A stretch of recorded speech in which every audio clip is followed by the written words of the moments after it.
How you doing? This is Chris comments. I don't have much written down today. I just got a couple of things that I've noted. Something that was just quite humorous.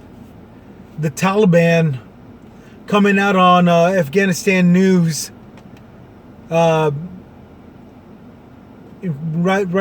Standing right behind a news anchor that's telling them, the Taliban wants peace and wants everybody to live happy and all this good stuff, and nobody's lives is in danger.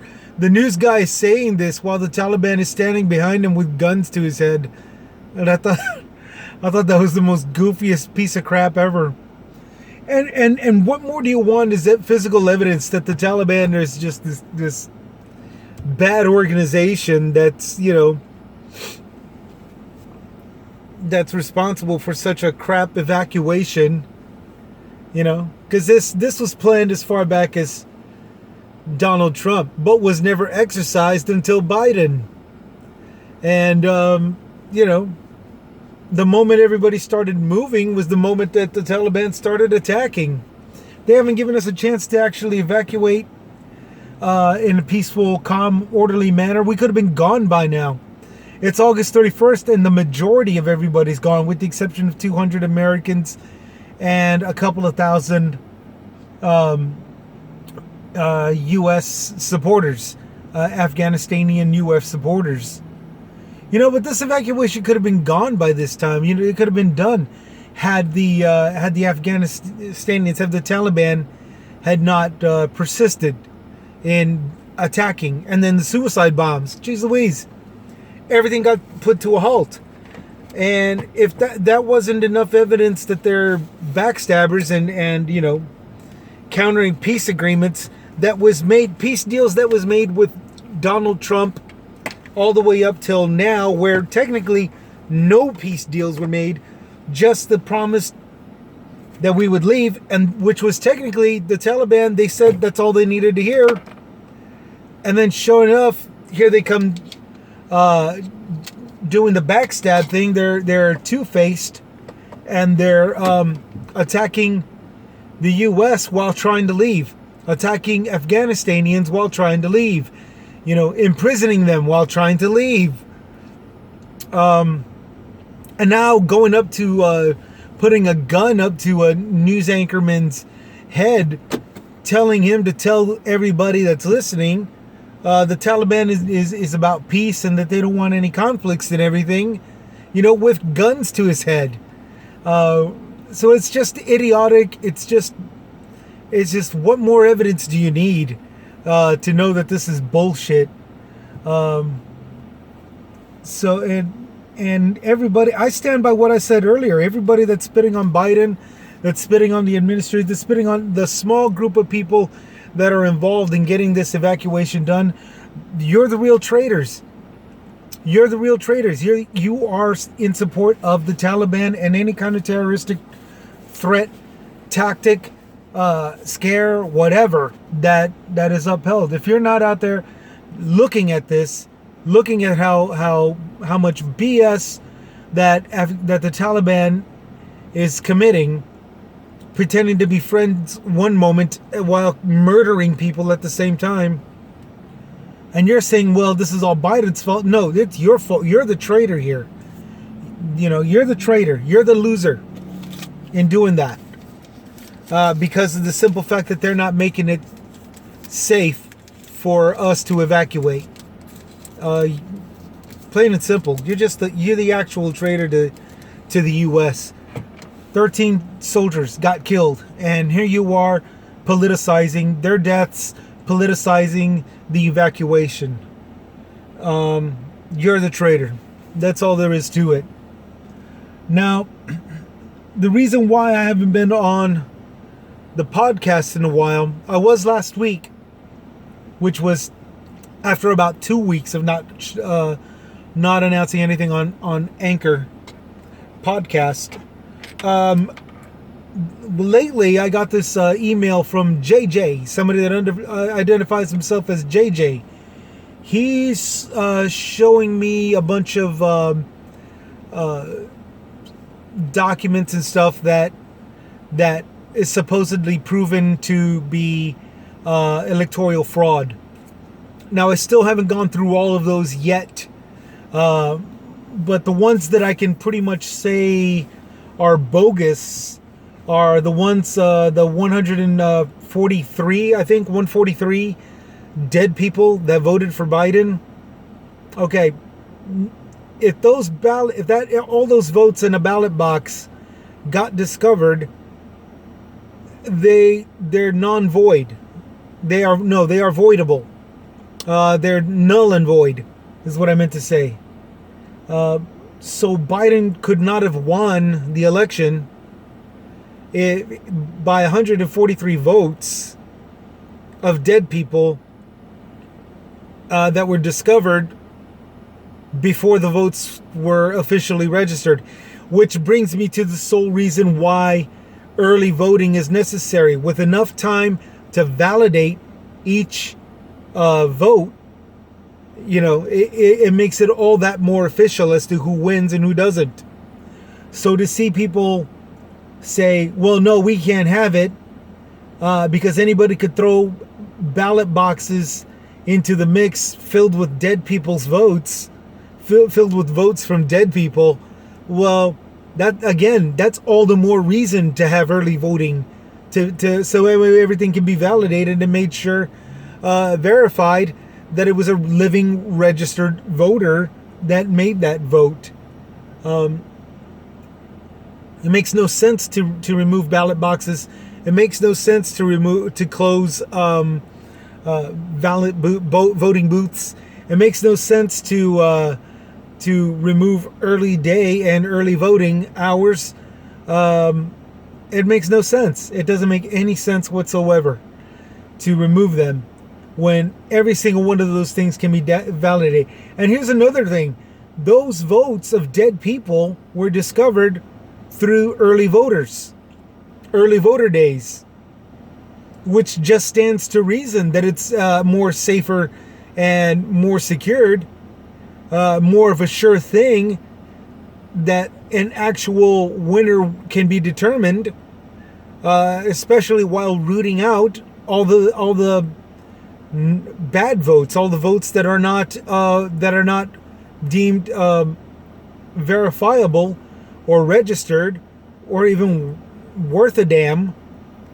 That's all the more reason to keep the early day voting, because of the simple fact that 143 votes of dead people can be discovered. So voter fraud, there's still a whole crap load. There was about 13, 14, I don't remember, points that Mr. JJ had dropped off in my email. The one that was a big dead giveaway was the dead votes. That's that doesn't count as voter fraud. It counts as attempt. It counts as predicting. It counts as preventing voter fraud, and it really doesn't stand to reason why early day voting should be eliminated. In fact, in my mind, it should encourage it. It should encourage early day voting.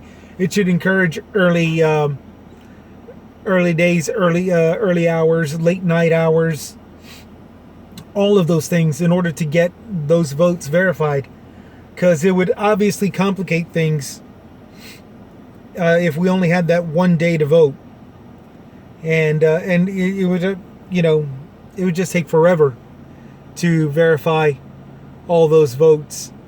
So voter fraud, attempted voter fraud so far, but so far nothing that says that voter fraud was actually committed.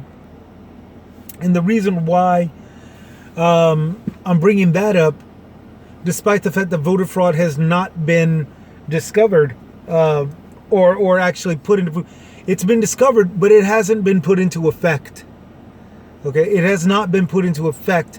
If you're already discovering voters of dead people during early voter days, that doesn't count. everybody out there seems to think that, oh, well, it's on a piece of paper now, so it's got to be put into the count. No, it doesn't. And it didn't. So, yeah, I mean, it just makes sense to bring this up right now, even though I haven't really fully finished the investigating of all of the so-called accusations that claim a rigged election. So far, nothing. However, I'm still going to be looking into it. I'll probably try to put up, probably try to script out an actual report, and I'll be very honest with it too. I'll state what's fact. I'll state the obvious facts, like the way I just did with this 143 dead people voters. I'll state the skeptical stuff, and I'll sort out whatever's the lies, and most definitely that one little thing. Could it actually happen? Because I get it. I find conspiracy theories very interesting, but not enough to where it's gonna rule my world. I find them interesting enough, even to a certain level entertaining. That whole Illuminati shit was very entertaining. That Tom Hanks movie where the guy's trying to kill the last scion, I already forgot what it's called. But yeah, I mean, I thought it was pretty cool. And also Dogma, even though it's very politically, biblically incorrect, but it was still very entertaining. Kevin Smith did a very good story using Catholic dogma as a form of entertainment, and I liked it. I thought it was funny. I thought it was very humorous and very entertaining. The Illuminati, all that good stuff. The world that John Wick lives in, those golden coins that supposedly are good at currency into their world and all this other stuff. That's some very silly stuff, but at the same time, it's very entertaining. All these gold coins used as currency. I haven't seen one of those, and to think that you can use it for a cab, like in John Wick 3, and all of a sudden the guy already knows what that exactly is, and all this good stuff. It's just dumb. It's just dumb. However, it is very entertaining. I like that whole secret world circuit as part of the entertainment. It was used very good in it. But most importantly, I like the action.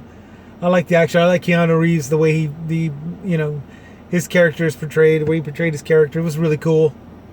So yeah, I find conspiracy theories entertaining enough. I don't believe Rothschild is the sole reason for everything being destroyed.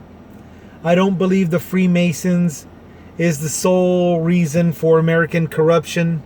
I don't believe the Illuminati is the sole reason for global corruption.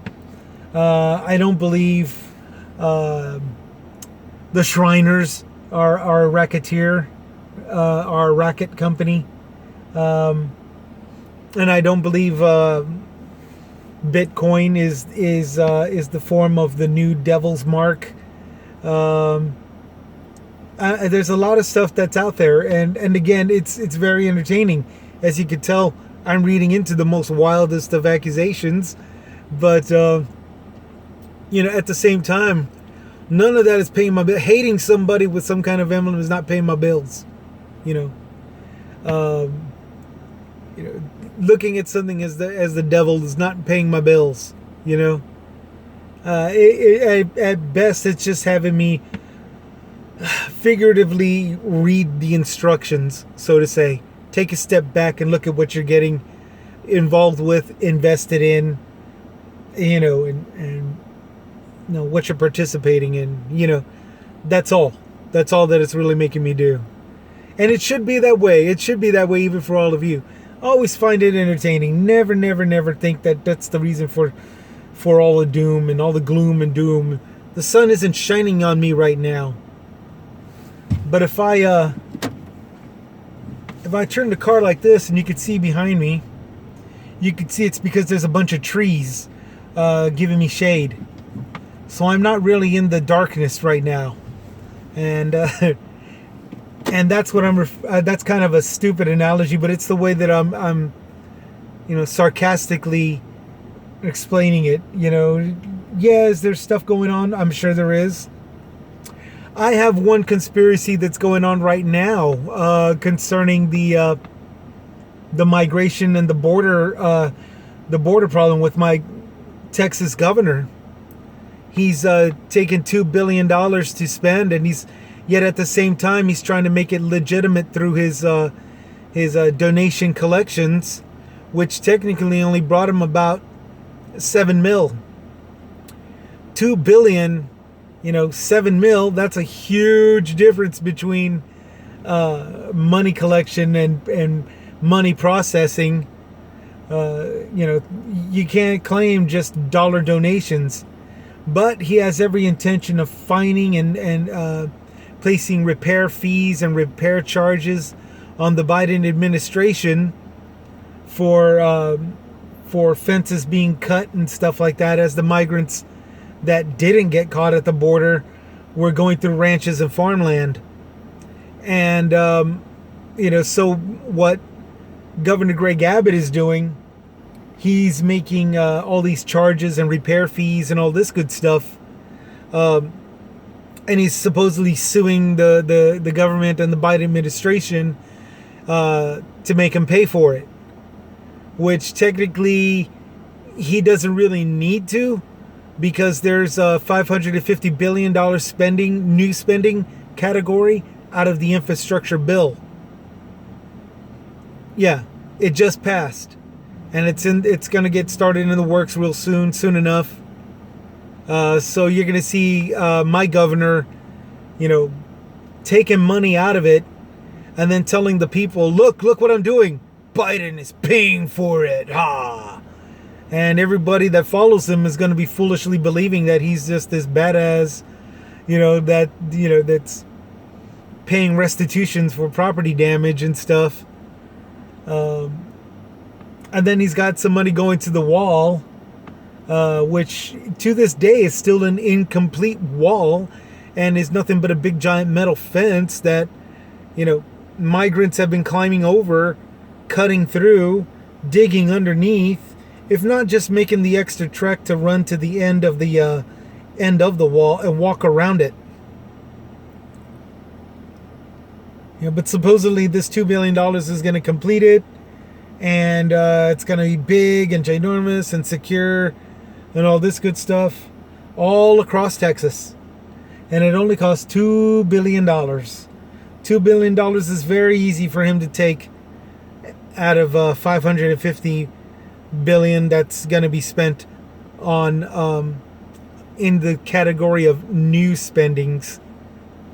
This is just so easy for somebody like me to see, that's been watching this and again reading into the Freemasons and the Illuminati and the all the racketeering jobs, the unions and the Teamsters and the Shriners and any other kind of organization. Which leads to American Red Cross.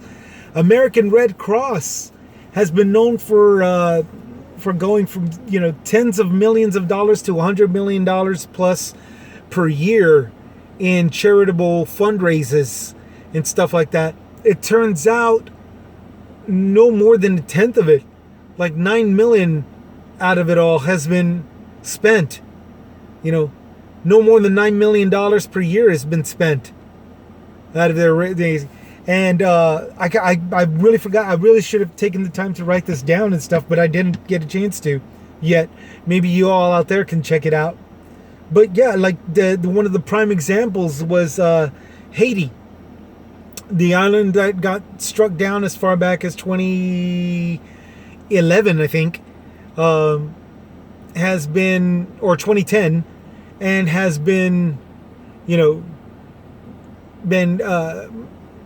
told that American Red Cross will come down and they'll set up shop and all this good stuff, and they'll help rebuild with that nation and everything. And it turns out they made like 2 to 4 houses, and then went all across the island, all across Haiti,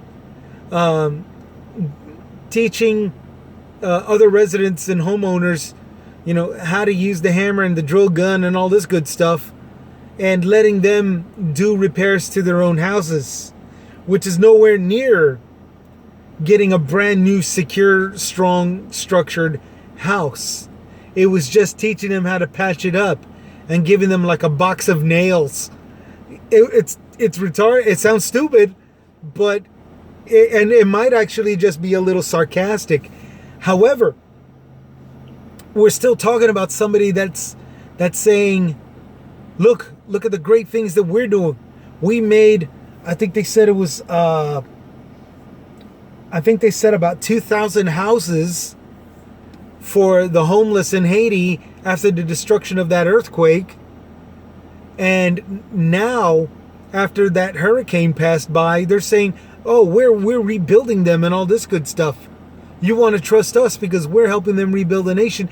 And yet experts and people, investigators who check the organizations and their efforts, they're going down there to Haiti, and it turns out, no, everything's still in shambles, everything's still in ruins.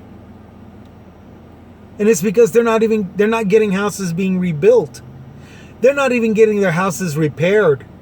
They're just given a couple of tools and some nails and some screws with some screw guns and told there you go, you're welcome. It sounds hilarious. I'm going to go back to the article and I'm going to reread it. I just got a little behind with the electoral fraud proclamation brought to me by the only man that identifies himself as JJ.